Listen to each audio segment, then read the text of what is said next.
Guys again सभी का welcome है YET के एडिटोरियल क्लास में।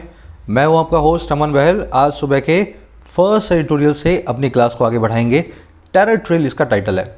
यह आर्टिकल लिखा हुआ है पाकिस्तान और उसके एक्शंस पे अगेंस्ट टेररिज्म जो वो ले रहे हैं FATF की मीटिंग से पहले, है ना। अपने उसी यूजुअल अंदाज में पढ़ना है जिसमें ट्रांसलेशन के साथ साथ ग्रामर और वोकैब दोनों को अपने लेकर के चलेंगे, है ना। मज़ा भी आएगा आपको और सीखने को भी मिलेगा। इस क्विज पे आप अप्लाई करेंगे सारी की सारी आज की ग्रामर और सारी की सारी वोकैब। अच्छे लेवल का क्विज बना रहा हूँ आजकल मैं। थोड़े से मेंस के एग्जाम भी आ रहे हैं लोगों के, है ना, तो उसी लेवल का क्विज है। सारी ग्रामर सारी वोकैब इस क्विज पे अप्लाई होगी। ज़रूर से इसको एक ट्राई देना। वीडियो के लास्ट में इसको लाइव करवाऊँगा। शुरू करें क्लास को। चलिए आइए कुछ नया सीखते हैं।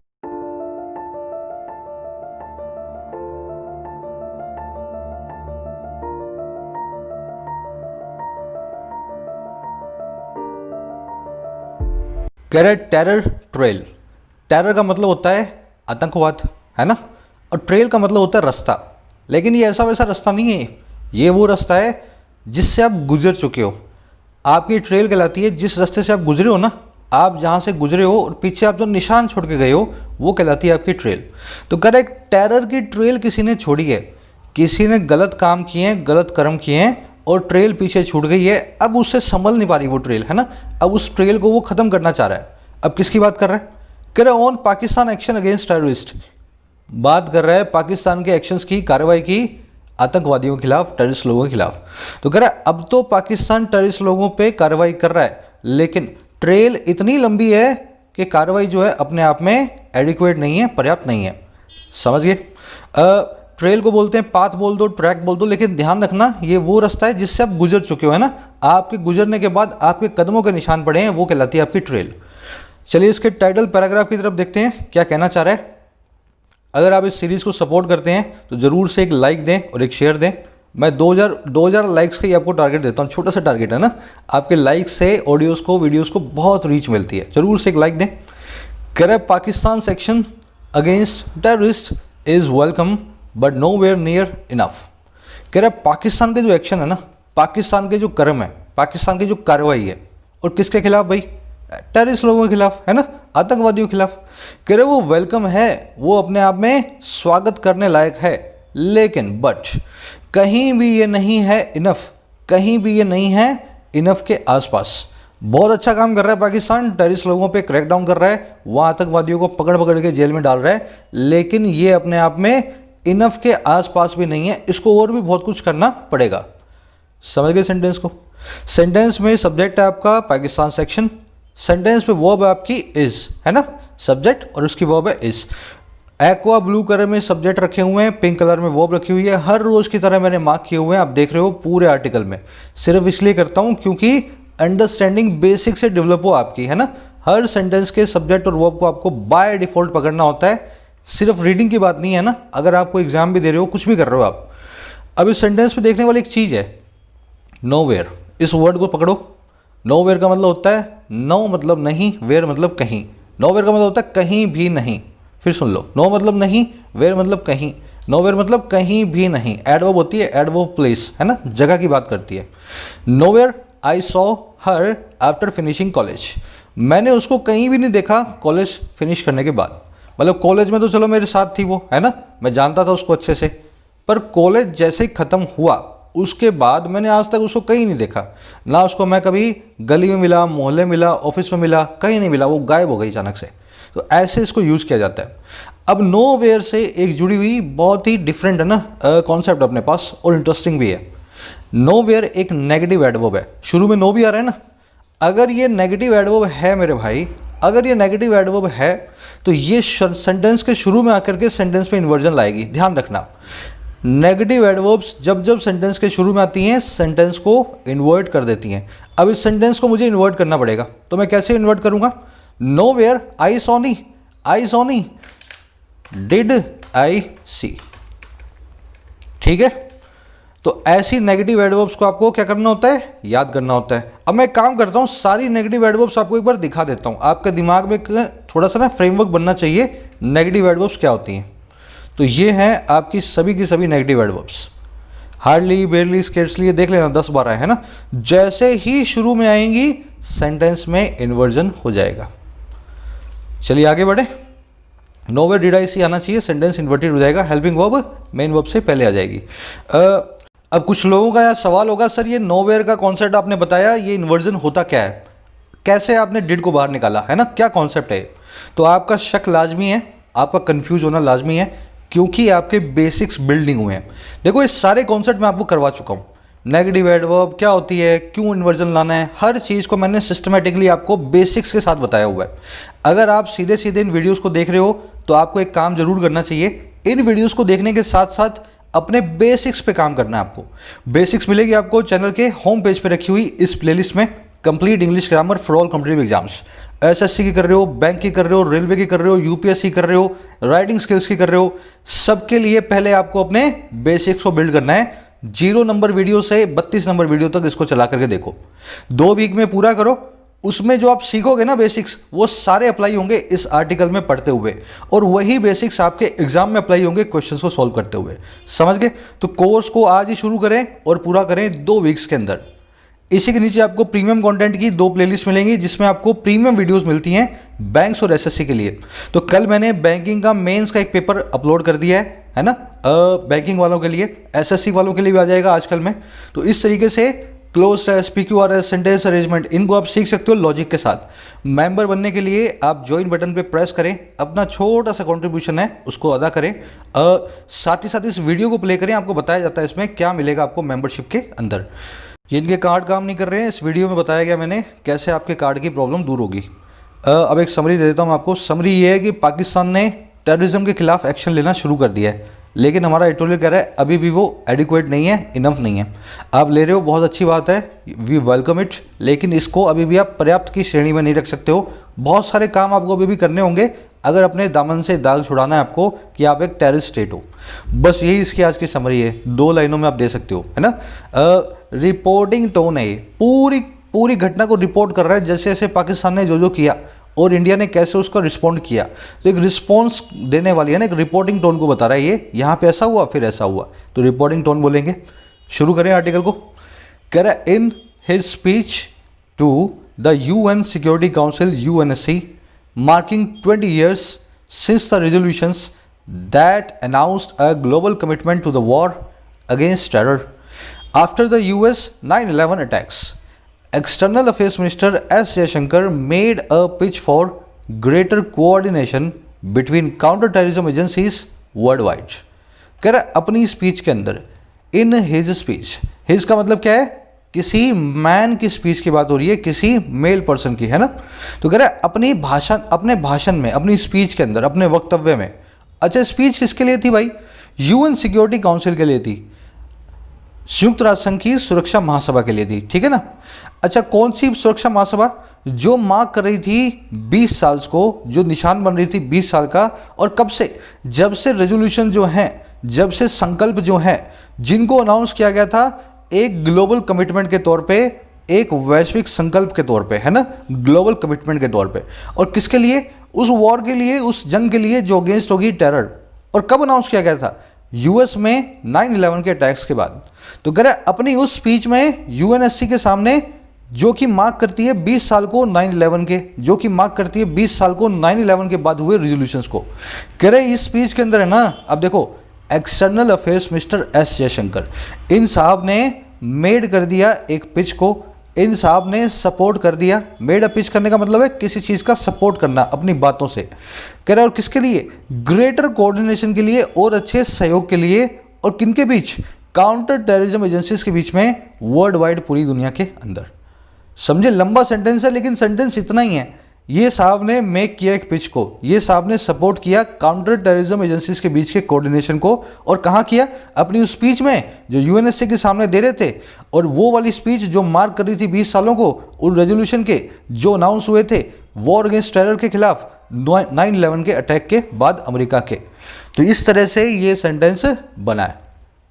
अब आ जाओ सेंटेंस में देखने वाली चीज़ें। सबसे ज़रूरी था आपको मेन क्लोज पकड़ना था, सब्जेक्ट वर्ब जहाँ होता है वही मेन क्लोज होता है। ये आपका मेन क्लोज है, एक्सटर्नल अफेयर्स मिनिस्टर, इसकी वर्ब है मेट। अब इसमें कुछ अपने वर्ड्स देखेंगे, स्पेशल वर्ड्स आए हैं, है ना।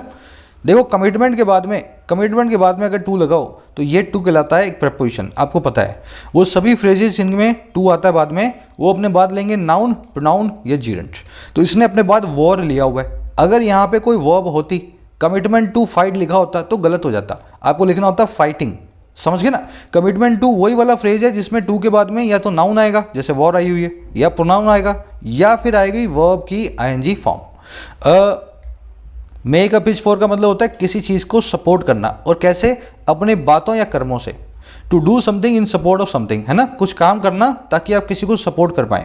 अब देखो पिच से बनने वाले 5 और इडियम्स और फ्रेजल वर्ब्स मैंने आपके सामने लिख दिए हैं ताकि आप इनको एक साथ याद कर पाओ। मेक अ पिच फॉर आप समझ गए। अब इसका बिल्कुल उल्टा है क्वेयर समवन्स पिच। जब आप मेक पिच करते हैं ना तो किसी को सपोर्ट करते हैं। जब आप क्वेयर करते हैं, क्वेयर करने का मतलब है रोकना, रास्ते को रोकना। पिच का मतलब है रास्ता। तो किसी के रास्ते को रोकते हैं तो आप उसके रास्ते में रोड़े अटकाते हैं। क्वेयर समवन्स पिच का मतलब है किसी के रास्ते में रोड़े अटकाना। दोनों एक दूसरे के एंटोनिम हो गए। अब देखो तीसरा, पिच अ स्टोरी या पिच अ लाइन। एक कहानी को बिछा देना, मतलब एक फॉल्स स्टोरी बताना, किसी को एक मन गढ़ंत कहानी बताना, पिच करना एक स्टोरी को। पिचिन, पिचिन का मतलब होता है कंट्रीब्यूट करना, अपना छोटा सा हिस्सा देना। मैं आपको बोल रहा हूँ यार ये काम अपने को करना है, आप भी पिच इन करो थोड़े से पैसे, आप भी कंट्रीब्यूट करो थोड़े से पैसे, है ना, तो आप पिच इन करेंगे, कंट्रीब्यूशन देंगे। लास्ट में है pitch into someone. Pitch into someone इसका मतलब होता है किसी को अटैक करना, किसी पे हमला करना। तो पिच से बनने वाले ये 5 इडियम्स और फ्रेजेस हैं जिनको आप याद रखें, काम आएंगे आपके स्क्रीनशॉट लेंस का। चलिए आगे बढ़ते हैं। Karahi highlighted the necessity to streamline the process of UN's top body in designating terrorists while strengthening coordination in the agencies that check their financial resources. कह अब इसी बंदे ने ही लिखा है ना, तो एक्सटर्नल अफेयर्स मिनिस्टर की बात हो रही है। कह इसी बंदे ने हाईलाइट किया इस नेसेसिटी को, इस ज़रूरत को। अच्छा, ज़रूरत काहे की? स्ट्रीमलाइन करने की, स्मूथ बनाने की, ईजी बनाने की। स्ट्रीमलाइन करना मतलब चीज़ों को स्मूथ बनाना। कह रहा इसी बंदे ने हाईलाइट किया या एम्फोसाइज किया या जोर डाला या प्रकाश डाला उस नेसेसिटी पे, उस ज़रूरत पे जो है स्ट्रीमलाइन करने की, स्मूथ बनाने की, उस प्रोसेस को, उस कार्रवाई को। और किसकी प्रोसेस है? यूएन की टॉप बॉडी की, यूएन की सबसे बड़ी संस्था की, यूएनएससी जिसको हम बोलते हैं ना, सिक्योरिटी काउंसिल। अच्छा, किस काम में? काम है ये डेजिग्नेट करने में, नाम देने में टेररिस्ट को। टेररिस्ट को डेजिग्नेट करने का मतलब है किसी आदमी को बोल देना कि याद से टेररिस्ट है ना, इसने ऐसा काम किया। और कब करना है ये? वाइल, ये करते हुए स्ट्रेंथन, मजबूत बनाते हुए कोऑर्डिनेशन को एजेंसीज के बीच में जो कि चेक करती हैं, कंट्रोल करती हैं इनके फाइनेंशियल रिसोर्सेज को, इन टेररिस्ट लोगों के आर्थिक संसाधनों को। तो उसने यही किया, उसने हाईलाइट किया कि इस प्रोसेस को बिल्कुल स्मूथ बना दो आप यूएनएससी की, जिसमें टेररिस्ट को घोषित किया जाता है किसी आदमी को, है ना। आप बोलते हो भाई मसूद अजहर आज से टेररिस्ट है, कह रहे एकदम स्मूथ बना दो इस प्रोसेस को। और कह रहे ये जो स्ट्रीमलाइन बनाना है ना, इसी के साथ में स्ट्रेंथन भी करना है कोऑर्डिनेशन को एजेंसीज के बीच में जो फाइनेंशियल रिसोर्सेज को कंट्रोल करती हैं इन टेररिस्ट लोगों के। अब इस सेंटेंस पे देखने वाली चीज़ें, चेक करने का मतलब होता है किसी को कंट्रोल करना, है ना, निगरानी करना या कंट्रोल करना। स्ट्रेंथन करना, किसी को मजबूत बनाना। डेजिग्नेट करना, किसी को नाम देना, घोषित करना। आप नेम करते हो, टर्म करते हो, ब्रांड करते हो या डिक्लेयर करते हो। आज से आपने बोल दिया ये बंदा आज से इंटरनेशनल टेररिस्ट है, ये दाऊद इब्राहिम है, आज से ये इंटरनेशनल टेररिस्ट है। तो ये काम है डेजिग्नेट करने का उसको as a terrorist. Streamline, एकदम लाइन के अंदर स्ट्रीम करवा दो, स्मूथ बना दो, सिंप्लीफाई कर दो, क्लैरिफाई कर दो। समझ गए ना? जब भी किसी चीज़ को आप स्ट्रीमलाइन करेंगे ना, उस प्रोसेस को आप सिंपल बना देंगे और इतना स्मूथ बना देंगे कि वो प्रोसेस अपने आप आगे बढ़ सके। चलिए आगे बढ़ेंगे। कह रहा first the world must acknowledge that terrorist organisations use not only extortion and money laundering, drugs and wildlife trafficking to raise funds, but in the present and future will use loopholes in digital security and the anonymity provided by blockchain technology to access finances। अब इसने बताया S Jaishankar साहब ने कैसे terrorist organisation पैसा कमाती हैं। कह रहे सबसे पहले वर्ड को एक्नॉलेज करना चाहिए, सबसे पहले दुनिया को समझना चाहिए क्या कि टेररिस्ट ऑर्गेनाइजेशन है ना, वो यूज़ करती हैं ना केवल एक्सटॉर्शन को। एक्सटॉर्शन का मतलब होता है ब्लैकमेल, है ना, किसी को फोर्स करके पैसे निकलवाना, ऐंठना। कह रहे अब टेररिस्ट ऑर्गेनाइजेशन ना केवल यूज़ करती हैं एक्सटॉर्शन के काम को और मनी लॉन्ड्रिंग को। मनी लॉन्ड्रिंग मतलब ब्लैक मनी को वाइट मनी बनाना, हवाला का पैसा, है ना, और ड्रग्स को और वाइल्ड लाइफ ट्रैफिकिंग को। रेयर एनिमल्स को खरीदने या बेचने को, है ना, ऐसा एनिमल जो बहुत ही एंडेंजर्ड है उसको महंगे दामों पे बेचने को। किस काम के लिए? रेज करने के लिए फंड्स को। तो कह रहे हैं पहली बात तो दुनिया को समझना चाहिए, टेररिस्ट ऑर्गेनाइजेशन फंड्स को रेज करने के लिए ना केवल इन सब कामों को करती है, इन सब चीज़ों को यूज में लाती है, बट क्या लाती है?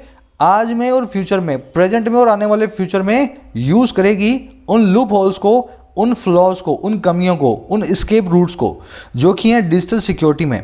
और जो एनोनिमिटी मिलती है ना, जो हमें इनविजिबिलिटी मिलती है, और इस टेक्नोलॉजी से, जिसको हम बिटकॉइन टेक्नोलॉजी भी बोलते हैं, ब्लॉक चेन टेक्नोलॉजी, इसका मतलब है जिस टेक्नोलॉजी में बिटकॉइन काम करता है ना, करें इन सबको भी यूज़ करेंगे एक्सेस करने के लिए फाइनेंसिस को। तो दोनों ही चीज़ें कर रहे हैं आज की डेट में। तो ये एक्सटॉर्शन, हवाला, इन चीज़ों का फ़ायदा उठा रहे हैं। कह रहे फ्यूचर में उठाएंगे उन कमियों का जो डिजिटल सिक्योरिटी में है ना। आपका और मेरा जो डिजिटल कार्ड है, कोई क्रेडिट कार्ड, डेबिट कार्ड, उसमें से पैसा निकाल लेना किसी कमी का फ़ायदा उठा के, या फिर एनोनिमिटी का फ़ायदा उठाना जो बिटकॉइन से मिलती है, ताकि फाइनेंसिस को एक्सेस कर पाएँ। अब इस सेंटेंस में देखते हैं देखने वाली चीज़ों को। ये सेंटेंस अपने आप में एक अगर ग्रामेटिकली बोलूँ, स्ट्रक्चर वाइज तो गलत सेंटेंस है। मैं आपको भी समझाता हूँ कैसे इसको हमें सही करना है, लेकिन उससे पहले वर्ड्स देखेंगे हम, है ना। एनोनिमिटी मतलब जिसमें आपका इनविजिबिलिटी हो, नेमलेसनेस हो, आप कुछ काम कर रहे हो लेकिन गुप्त रूप से कर रहे हो, सीक्रेट फॉर्म में कर रहे हो ना, एनोनिमस होकर के। ब्लॉकचेन टेक्नोलॉजी वो टेक्नोलॉजी है जिसपे बिटकॉइन काम करता है, आपने सुना भी होगा इस बारे में। लूप होल्स का मतलब होता है कमियां, एस्केप राउट्स। ट्रैफिकिंग का मतलब होता है बाइंग एंड सेलिंग, किसी भी गलत चीज़ को बेचना या खरीदना कहलाता है ट्रैफिकिंग। जैसे ह्यूमन ट्रैफिकिंग मतलब लड़कियों को, बच्चों को बाय करना या सेल करना। वाइल्ड लाइफ ट्रैफिकिंग भी यही हुआ, ऐसे जानवरों को खरीदना बेचना जो कि बेच नहीं सकते हो आप। एक्सटॉर्शन आप जान गए हो। अब इस कॉन्सेप्ट को आप देखोगे, पहले मैं आपको बिल्ड करता हूँ कॉन्सेप्ट, फिर देखेंगे क्या कमी है इसमें, है ना। चलो, not only but also concept है। सीधा सा कॉन्सेप्ट ये कहता है, इसका मतलब होता है ना केवल बल्कि ये भी, ना महज ये बल्कि ये भी। नॉट ओनली बट ऑल्सो के लिए सिर्फ एक चीज़ ध्यान रखें, जिस चीज़ जो पूरे चीज़ सेंटेंस में कॉमन है ना, जो चीज़ वो नॉट ओनली से पहले रखी जाए। जो भी चीज़ पूरे सेंटेंस में कॉमन है वो नॉट ओनली से पहले रखी जाए, और जो नॉट ओनली के बाद में आएगा वही part of speech not only के बट ऑल्सो के बाद में आनी चाहिए। मैं आपको एग्जाम्पल के जरिए बता रहा हूँ। दे not only helped us but also them. उन्होंने ना केवल हेल्प किया हमें बल्कि उनको भी। देखो, हमें भी किया और उनको भी किया, तो मैं कह रहा हूँ ना केवल हमें किया बल्कि उनको भी किया। अब इस सेंटेंस को चेक करते हैं सही है गलत है। तो मैं क्या करूँगा, नॉट ओनली से जो पहले आ रहा है ना, नॉट ओनली से जो पहले आ रहा है बट ऑल्सो के बाद में उसको छुपा के रखने की कोशिश करो। छुपा के, समझ लो, छुपा के रखने का मतलब है उसको आपको रखना है सिर्फ समझने के लिए। क्या ये सेंटेंस अब सही है क्या? दे not only helped us but also they them. अब ये दे देम क्या होता है भाई? कुछ नहीं होता। समझ गए मेरी बात को? तो ये सेंटेंस अपने आप में गलत है। अब इसका दूसरी आपको कहाँ से मिलेगी चीज़ पकड़ने वाली? नॉट ओनली के बाद में आ रही है verb helped us, but also के बाद में आ रही है एक प्रोनाउन देम, तो वैसे भी गलत है। अब इस सेंटेंस को आपको सही करना है। सही करने का एक सिंपल सा तरीका है, जो काम उन्होंने कॉमन किया है दोनों के साथ, उन्होंने किया दोनों को हेल्प। अगर हेल्प किया है ना दोनों को, तो इस कॉमन काम को आप दे से, नॉट ओनली से पहले ले आए। दे helped not only us but also them. समझ लो क्या हुआ? उन्होंने हेल्प किया था दोनों को, हमें भी और उनको भी। अगर हेल्प वर्ब दोनों के लिए कॉमन है तो हेल्प वर्ब को शुरू में ले आए। इससे क्या होगा? नॉट ओनली के बाद में एक प्रोनाउन आ गया और बट ऑल्सो के बाद में भी एक प्रोनाउन आ गया। अब इस दे हेल्प को आप चोरी छुपे यहाँ रखने की कोशिश करो। मतलब समझ रहे हो ना? सिर्फ आपको अंडरस्टैंडिंग के लिए बता रहा हूँ। दे helped not only us but also they help them. अगर ये अपने आप में सही क्लोज बन रहा है, दे हेल्प देम, अगर ये सही क्लोज बन रहा है, और दूसरी चीज़ अगर नॉट ओनली और बट ऑल्सो के बाद में सेम पार्ट ऑफ स्पीच के वर्ड्स आ रहे हैं, तो ये सेंटेंस अपने आप में सही हो गया। समझ गए ना? इस तरीके से नॉट ओनली बट ऑल्सो का आपको यूज़ करना होता है। एक और सेंटेंस देखो और आपको समझ में आएगा। They helped not only us but also defeated our enemies. उन्होंने ना केवल हमारी मदद की बट ऑल्सो साथ ही साथ डिफीट भी किया हमारे एनिमीज़ को, हमारे एनिमीज़ को हराया भी। हमारी तो मदद की, दुश्मनों को चोट पहुंचाई, है ना। दोनों काम उन्होंने किए। अगेन इस सेंटेंस की मैं इंटीग्रिटी को चेक करूंगा। दे हेल्प्ड को मैं चोरी छुपे बट ऑल्सो के बाद में रखने की कोशिश करता हूँ। सिर्फ अंडरस्टैंडिंग के लिए रखने की कोशिश कर रहा हूँ मैं, पता चले मुझे सही है गलत है। तो यहाँ क्या बन रहा है? They helped defeated our enemies. ये तो गलत है भाई। उन्होंने हेल्प तो हमारी की थी, डिफीटेड के साथ में हेल्प कैसे आ गया? मतलब ये सेंटेंस को मुझे करेक्ट करना है। अब कैसे करूँगा मैं? हेल्प्ड को मैं नॉट ओनली के बाद में रख देता हूँ। ठीक है, they not only helped us but also defeated our enemies. अब आप इस दे को यहां रखोगे ना, जो नॉट ओनली से पहले आ रहा है, दे डिफीटेड आवर एनिमीज बनेगा, सेंटेंस सही बन जाएगा। दूसरी चीज, नॉट ओनली के बाद में हेल्प नाम की वर्ब आ रही है, बट ऑल्सो के बाद में भी डिफीटेड नाम की वर्ब आ रही है। दोनों तरफ सेम पार्ट ऑफ स्पीच के वर्ड्स आ रहे हैं। यहां पे बीच में कभी कभी एडवर्ब आ सकती है ना, जैसे बट ऑल्सो के बाद में साउंडली डिफीटेड लिखा हो, तो ऐसा मत बोलना सर यहां पे एडवर्ब क्यों आ गई। एडवर्ब आती है वर्ब के लिए, तो वर्ब ही आ रही है इसके बाद में ना, बीच में अगर एडवर्ब पड़ी हो तो ऐसा मत बोलना यहाँ पे एडवर्ब आ गई सर, आप कह रहे हो यहाँ पे वर्ब होनी चाहिए। वर्ब ही पड़ी है, एडवर्ब हमेशा वर्ब के लिए आती है, तो उसको आप गिनोगे नहीं। अब तीसरा देख लो, इस सेंटेंस को मैं और आगे बढ़ा रहा हूँ, इसी कॉन्सेप्ट को थोड़ा एडवांस लेवल पे। थर्ड कॉन्सेप्ट देखो, थर्ड सेंटेंस को, दे not only helped us but also their friends gave us a warm welcome. उन्होंने ना केवल हमारी मदद की बल्कि उनके दोस्तों ने हमें बहुत अच्छा वेलकम भी दिया। अगेन इस सेंटेंस की इंटीग्रिटी चेक करनी हो तो दे को उठाओगे, बट ऑल्सो के बाद में रखोगे चोरी छुपे और चेक करोगे सेंटेंस सही है गलत है। तो बट ऑल्सो के बाद में अगर मैं दे रखता हूँ, दे not only helped us but also they their friends, मतलब गलत है सेंटेंस अपने आप में। कैसे गलत है? दे और देयर एक साथ नहीं आ सकते, है ना। अब मुझे क्या करना चाहिए? सिंपल सा एक काम, नॉट ओनली को और पीछे खिसका दो। देखो यहाँ पे दोनों कामों में, दोनों क्लोज में नॉट ओनली के बाद करने वाला कोई और है, दे है, और बट ऑल्सो के बाद देयर फ्रेंड्स है। इस केस के अंदर कुछ भी कॉमन नहीं है पूरे सेंटेंस में।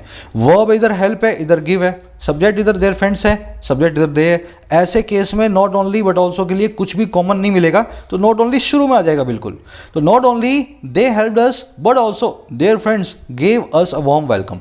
अब ध्यान देंगे आप, नॉट ओनली एक नेगेटिव एडवर्ब भी है, देख रहे हो आप, नॉट ओनली यहाँ पे आ जाएगा। नॉट ओनली एक नेगेटिव एडवर्ब है, अगर शुरू में लाए हो तो यहाँ पे आपको इन्वर्जन भी करना पड़ेगा। Not only did they help us but also their friends gave us a warm welcome.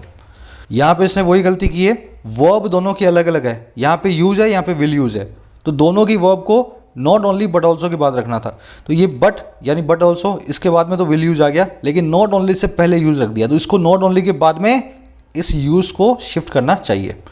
चलिए आगे बढ़ते हैं, थोड़ा कॉम्प्लिकेटेड कॉन्सेप्ट है लेकिन अच्छा कॉन्सेप्ट है, स्टेप बाय स्टेप सीखो इसको। कह second, in a clear reference to Pakistan he spoke of the need to link actions between the UN and financial action task force FATF and for countries that willfully provide financial assistance and safe havens as well as 5-star treatments to criminals and terrorists to be held to account by them। कह रहे दूसरी चीज़, second, अपने clear reference में, अपने clear इशारे में पाकिस्तान की तरफ उसने बात की, जयशंकर साहब ने स्पीक ऑफ किया उस नीड के बारे में, उस ज़रूरत के बारे में जो है लिंक करने की, आपस में जोड़ने की, और किन को? एक्शंस को। और किन किन के बीच? एक तो यूएन के बीच में और FATF के बीच में। उन्होंने बोला कि इन दोनों के एक्शंस को आप लिंक कर दें। अगर FATF ने किसी कंट्री को टेररिस्ट स्टेट बताया है तो यूएन भी उसको टेररिस्ट मान के ट्रीट करे। तो इन्होंने इस रेफरेंस की, पाकिस्तान की तरफ इशारा करते हुए इस चीज़ का रेफरेंस भी दिया। अच्छा, और किसकी बात की? बात की उन कंट्रीज़ की जो जानबूझ के, दैट विलफुली, जो विलफुली या जानबूझ के प्रोवाइड करती हैं फाइनेंशियल असिस्टेंस को, और या फिर सेफ हेवंस को, या फिर सुरक्षा को, महफूजियत को, शेल्टर को, है ना। साथ ही साथ 5-स्टार ट्रीटमेंट देती है क्रिमिनल्स को, टेररिस्ट को, जिनको हेल्ड किया जाना है अकाउंटेबल, जिनको जिम्मेदार ठहराया जाना चाहिए उनके द्वारा। तो कह रहे उन कंट्रीज़ की बात भी की जो जानबूझ के टेररिस्ट लोगों को पैसा भी देती हैं और पनाह भी देती हैं और 5-स्टार ट्रीटमेंट भी देती हैं ऐसे क्रिमिनल्स को जिनको उनको एक्चुअल में सूली पे लटकाना चाहिए, हेल्ड अकाउंटेबल करना चाहिए। तो ऐसा इन्होंने दो बातें बोली अपने सेकंड रेफरेंस के अंदर। समझ गए? वर्ड्स देखते हैं। सब्जेक्ट वर्ब पकड़ रहे हो, ही की वर्ब है स्पोक ऑफ, दैट की वर्ब है प्रोवाइड, है ना। विलफुली मतलब जानबूझ के, वॉलंटरीली, डेलिबरेटली, है ना, किसी काम को जानबूझ के करना। हेवन और हेवन के बीच का डिफरेंस आप जानते हैं? अगर नहीं जानते हैं तो कमेंट्स में पढ़ें, और जो लोग जानते हैं डालें कमेंट्स में। हेवन और हेवन कई बार करवा दिया मैंने, दोनों अलग अलग वर्ड्स हैं, कमेंट्स में डालना, और नहीं पता हो तो कमेंट्स में जाके पढ़ना, है ना। हेल्ड टू अकाउंट और होल्ड अकाउंटेबल एक ही बात है। अगर आप ऐसा लिख रहे हो ना, I will hold you accountable, और ये I will hold you to account, दोनों का मतलब एक ही है। एक फ्रेज को लिखने के दो तरीके हैं ना, होल्ड अकाउंटेबल या होल्ड टू अकाउंट। चलिए आगे बढ़ते हैं। करे his words are significant given that FATF committee, the Asia Pacific joint group APJG is meeting this week to finalize recommendation for the FATF on whether to continue Pakistan's grey listing status। लंबा sentence है, इतना ही पढ़ेंगे। कह रहे उसके word significant हैं, जयशंकर साहब के वर्ड्स बड़े ही महत्वपूर्ण हैं देखते हुए इस चीज़ को जो दिया गया है गिवन, वो ये कि दैट कि एक FATF कमेटी जो है ना, इसका जिसका नाम है APJG, Asia Pacific joint group, कह रहा है वो मीट कर रहा है इस वीक, वो मिलने जा रहा है इस हफ्ते, ताकि वो फाइनलाइज करे, ताकि वो अंतिम बनाए उन रिकमेंडेशंस को जो है FATF के लिए, और किस चीज़ पे, हाँ के ना, वेदर हाँ के ना, कि कंटिन्यू किया जाए कि ना किया जाए, जारी रखा ना जाए या ना रखा जाए, और किसको, पाकिस्तान के ग्रे लिस्ट के स्टेटस को। FATF ने पाकिस्तान को ग्रे लिस्ट पे डाला हुआ है, और या फिर कह रहा है downgrade it to a blacklist, या इसको और नीचे ले आए ब्लैक लिस्ट की तरफ, और या फिर और लेट इट ऑफ, या फिर इसको लेट इट ऑफ कर दें, इसको ग्रे लिस्ट से भी हटा दें, है ना, जाने दें, इसको बोल दें भाई तुम आज से आज़ाद। Correct decisions that India is watching closely, ये वो डिसीजंस हैं जिनको इंडिया क्लोजली वॉच कर रहा है, बहुत नज़दीक से देख रहा है, समझ गए ना वगैरह। उसके वर्ड्स जो हैं बहुत ही सिग्निफिकेंट है, क्योंकि FATF की एक छोटी सी कमेटी इस वीक मिलेगी और फाइनलाइज करेगी रिकमेंडेशन को FATF की प्लेनरी कमेटी के लिए, FATF की मेन कमेटी के लिए, है ना, और इस चीज़ को फाइनलाइज करेगी या तो पाकिस्तान को ग्रे लिस्ट में रखें, या डाउनग्रेड कर दें ब्लैक लिस्ट में, या पाकिस्तान को ग्रे लिस्ट से भी हटा दें, वाइट लिस्ट में डाल दें, है ना, लेट इट ऑफ कर दें। कह रहे ये वो सभी डिसीजंस हैं जिनको इंडिया बहुत क्लोजली वॉच करेगा। सिंपल सेंटेंस है, सब्जेक्ट वर्ब आप पकड़ रहे हो, let it off, let someone off, इसका मतलब है लेट समवन गो। आप किसी को लेट ऑफ करोगे ना तो आप बोलोगे भाई जाओ, जहाँ जाना है तुम्हें जाओ, आज से तुम आज़ाद, है ना, मेरे गुलाम नहीं हो। चलो आगे बढ़ते हैं। कह रहा फाइनली ही pointed to the countries that allow their political and religious affinities to decide on issues of designation of terrorist, blocking and unblocking request at the UNSC for such regions rather than technically evaluate the evidence against these individuals। अब finally बात करेगा China और Malaysia की, है ना, Turkey की। कह रहा फाइनली उसने पॉइंट किया उन कंट्रीज़ की तरफ, इशारा किया उन देशों की तरफ जो कि अलाउ करते हैं अपने सियासी और धार्मिक एफिनिटीज़ को, अपने सियासी और धार्मिक रुझानों को। एफिनिटी मतलब कहाँ पे आपका रिश्ता है, कहाँ इंक्लिनेशन है, आप इस्लामिक कंट्री हो, हिंदू कंट्री हो, है ना। कह रहा फाइनली उसने पॉइंट आउट किया ऐसे देशों की तरफ जिनके पास इस तरह के रुझान हैं। अच्छा, वो अलाउ करते हैं ऐसे रुझानों को कि वो डिसाइड करें, वो फैसला ले ऐसे इश्यूज़ पे जो है डेजिग्नेशन का टेररिस्ट का, जो टेररिस्ट को डिक्लेयर करने का, या फिर वो है ब्लॉक करने का या अनब्लॉक करने का रिक्वेस्ट को UNSC की। और कैसे रीजन्स के लिए, ऐसे ही रीजन्स के लिए जो पॉलिटिकल हैं या रिलीजियस हैं, रादर देन बजाय टेक्निकली इवेल्युएट करने के, टेक्निकली जायजा लेने के उस एविडेंस का, उन सबूतों का जो हैं इन इंडिविजुअल्स के खिलाफ। तो बात कर रहा है चाइना की, मलेशिया की, टर्की की। जैसे हम किसी टेररिस्ट को ब्रांड करने की कोशिश करते हैं, टेररिस्ट बनाने की, तो टर्की और मलेशिया ये बोलते हैं हम इस्लामिक कंट्रीज़ हैं, कैसे आप एक इस्लामिक पर्सन को टेररिस्ट बना दोगे, है ना। तो अपने रिलीजन को बीच में ले आते हैं, चाहे कितनी एविडेंस हो उस आदमी के खिलाफ। और चाइना बोलता है हमारा पॉलिटिकल नुकसान होगा, पाकिस्तान हमसे रूठ जाएगा, तो हम किसी भी पाकिस्तानी को टेररिस्ट जो है डिक्लेयर नहीं होने देंगे। तो जयशंकर साहब ने यही बोला कि ऐसे काम नहीं होनी चाहिए, अच्छी बातें, अगर किसी के खिलाफ एविडेंस है तो उस पर्सन को आज ही टेररिस्ट घोषित करना चाहिए। एफिनिटी का मतलब होता है इंक्लिनेशन, रुझान, लीनिंग। कह रहा while the broad message here was for China which often blocked India's efforts to designate individuals at the UNSC. This also includes Turkey and Malaysia, which have helped Pakistan avoid stringent measures at the FATF thus far. कह रहे जहाँ broad message जो था, जहाँ मोटे तौर पे जो संदेश था, वो हियर था चाइना के लिए, है ना, वॉज फॉर चाइना, जो कि अक्सर ब्लॉक कर चुका है, विच हैज़ ऑफन ब्लॉक्ड, जो अक्सर रोक चुका है इंडिया के एफर्ट्स को डेसिग्नेट करने के इंडिविजुअल्स को UNSC पे। इंडिया बोलता है इसको टेररिस्ट बनाओ, है ना, इसने हमारे यहाँ पे पुलवामा करवाया है। तो कह रहे जहाँ पे चाइना अक्सर इन सारे एफर्ट्स को UNSC में ब्लॉक करता है, ब्रॉड मैसेज उसके लिए था। ये साथ ही साथ इंक्लूड करता है टर्की और मलेशिया को भी, जिन्होंने हेल्प किया है कि पाकिस्तान अवॉइड करे कड़े मेजर्स को, हार्श मेजर्स को, स्ट्रिंजेंट मेजर्स को FATF में अभी तक दस फार। तो कह रहे इन तीनों की तरफ इशारा किया जयशंकर साहब ने। सिंपल सेंटेंस है, कह रहे while mister Jaishankar's words were meant for the global struggle with terrorism since 2001, their import is for India's particular problems with Pakistan and cross-border terrorism in the present for the impending decision at FATF plenary next month. कह रहे जहां mister Jaishankar के words जो हैं वो मेंट थे, उनका एक ही मीनिंग था, और किन के लिए था? ग्लोबल स्ट्रगल के लिए था, टेररिज्म के खिलाफ, है ना, टेररिज्म के साथ। और कब से? 2001 से। कह रहे जहां मिस्टर जयशंकर के वर्ड्स को देखा जाए, दुनिया भर की स्ट्रगल की जो टेररिज्म के खिलाफ हो रही है सन 2001 से 9/11 के बाद से। कह रहे उनका जो इम्पोर्ट है ना, वहीं पे उनका जो इम्पोर्टेंस है वो किसके लिए? इंडिया की पर्टिकुलर प्रॉब्लम्स के लिए, खास समस्याओं के लिए पाकिस्तान के साथ, और क्रॉस बॉर्डर टेररिज्म के लिए जो इन द प्रेजेंट है, हाल में है, और किसके लिए?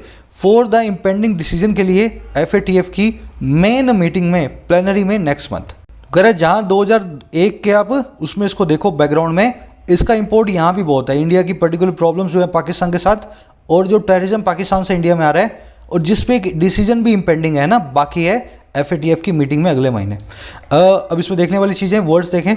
इम्पेंडिंग मतलब जो सर पे अप्रोच कर रहा है, आपके सर पे खड़ा है। अप्रोचिंग बोल दो, फोर्थ कमिंग बोल दो, इमिनेंट बोल दो, है ना, बस आया कि आया, आज या कल की बात है। प्लेनरी होती है टॉप मीटिंग, टॉप कॉन्फ्रेंस, इसको समिट भी बोलते हैं, है ना, सबसे ऊंची वार्ता, सबसे बड़ी कॉन्फ्रेंस कहलाती है प्लेनरी कॉन्फ्रेंस। चलिए आगे बढ़ते हैं। कह रहे Pakistan recent actions including the sudden arrest and quick convictions of most wanted figures Zakiur Rehman Lakhvi and Hafiz Saeed and the warrant for JM chief Masood Azhar all in the cases of terror financing indicate that Islamabad is aware of the importance of these decisions for its economic future।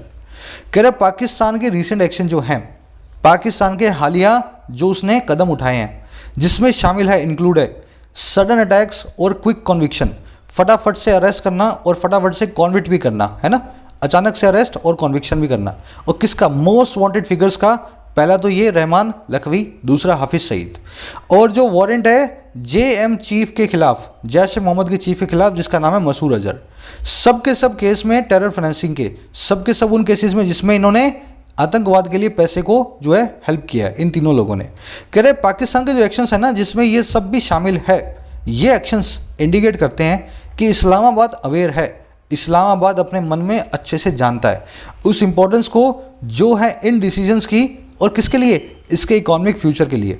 इसको मालूम है अब और आतंकवाद नहीं फैला पाऊंगा अगर इन तीनों को मैंने नहीं टांगा, जिसके लिए इंडिया 15 साल से हमें बोल रहा है, 10 साल से, तो मेरे को ब्लैक लिस्ट में डाल देंगे और खाने पीने के भी वांदे पड़ जाएंगे। समझ गए ना? तो कह रहे ये रीसेंट एक्शंस जो हैं अच्छे से ये इंडिकेट करते हैं कि मन में इस्लामाबाद जानता है कि ये जो डिसीजंस होने वाले हैं ये इसके आर्थिक फ्यूचर के लिए कितने इंपॉर्टेंट है।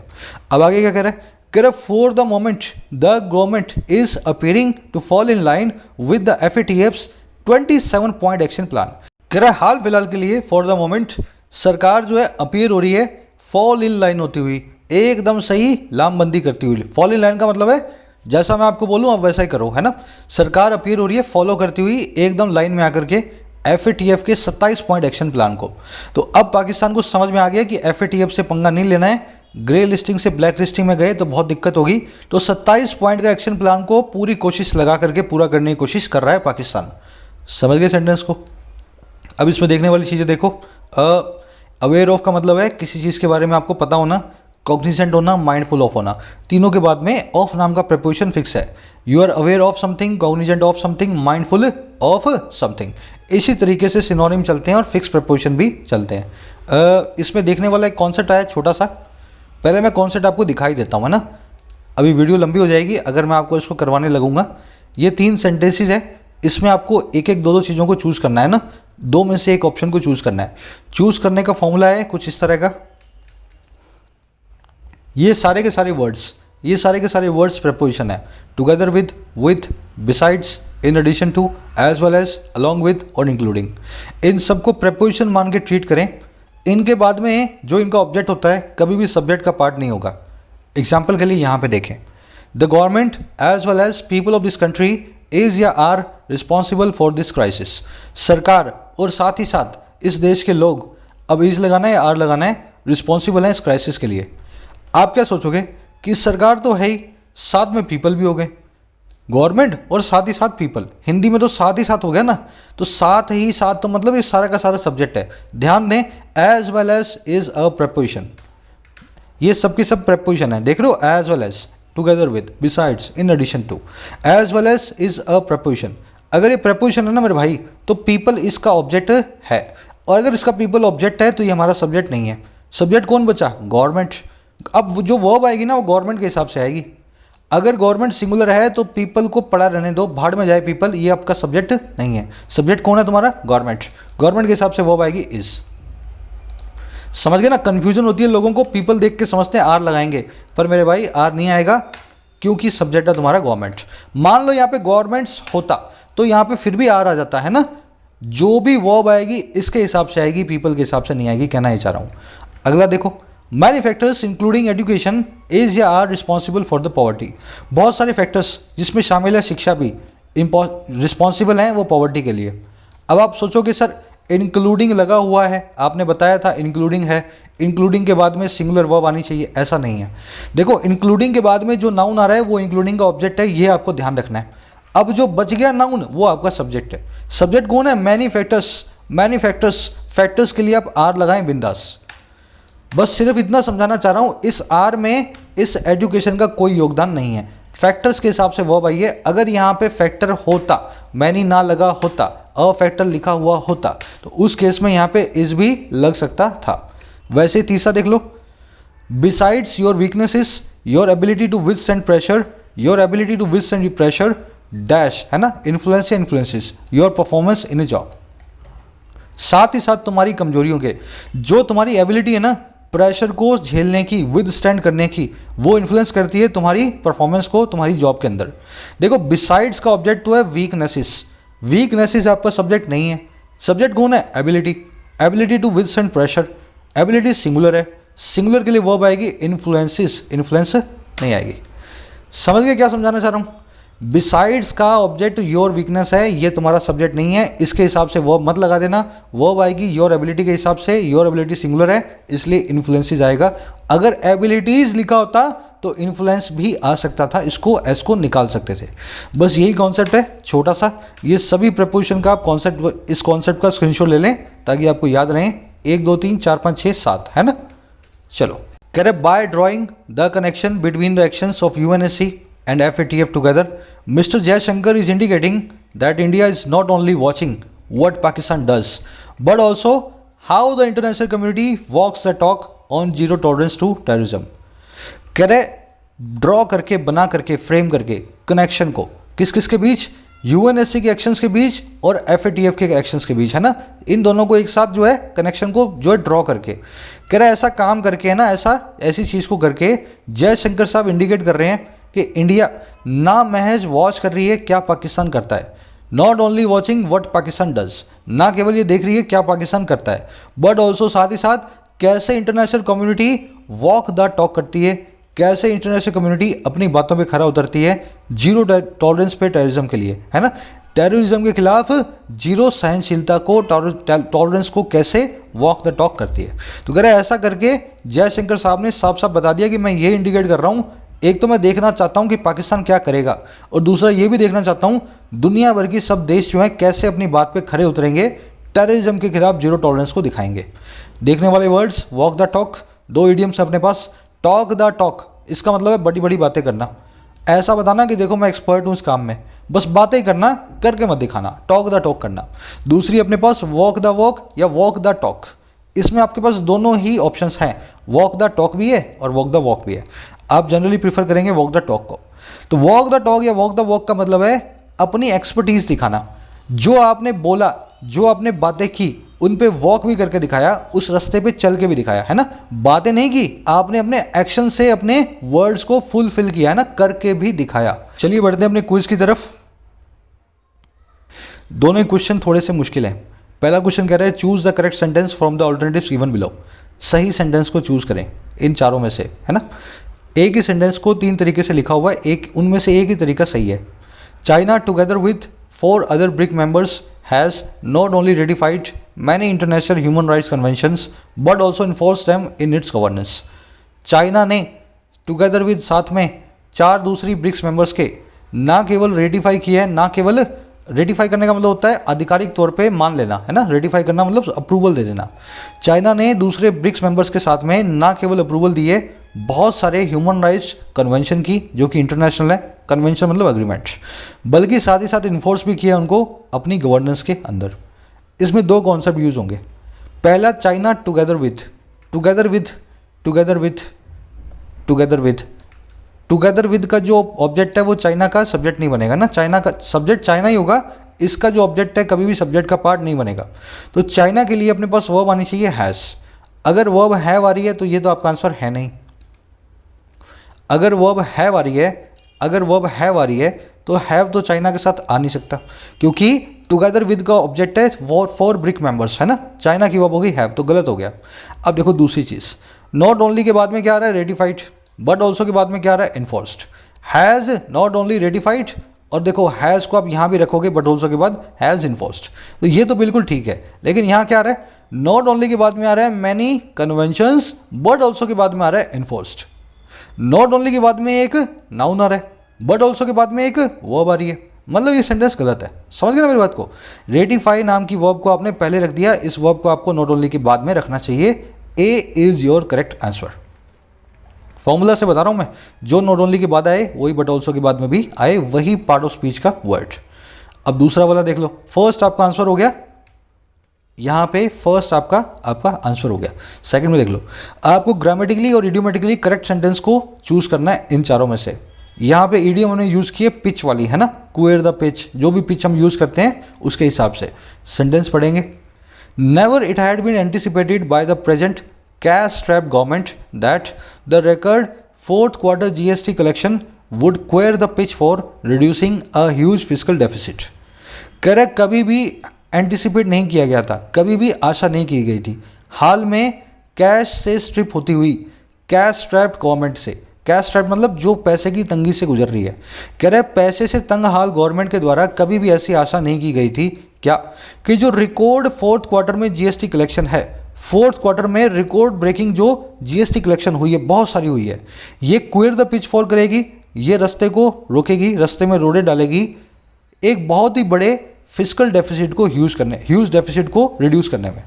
देखो फिजिकल डेफिसिट रिड्यूस करने के लिए पैसा चाहिए होता है, रिकॉर्ड कलेक्शन हुई, इस पैसे को हम यूज़ करेंगे ताकि फिजिकल डेफिसिट को हम जो ना रिड्यूस करें, वित्तीय घाटे को कम करें। तो अगर कभी भी सरकार ने ऐसा एंटिसिपेट नहीं किया था जो पैसे की तंगी से गुजर रही है कि हम ऐसा भी कर पाएंगे।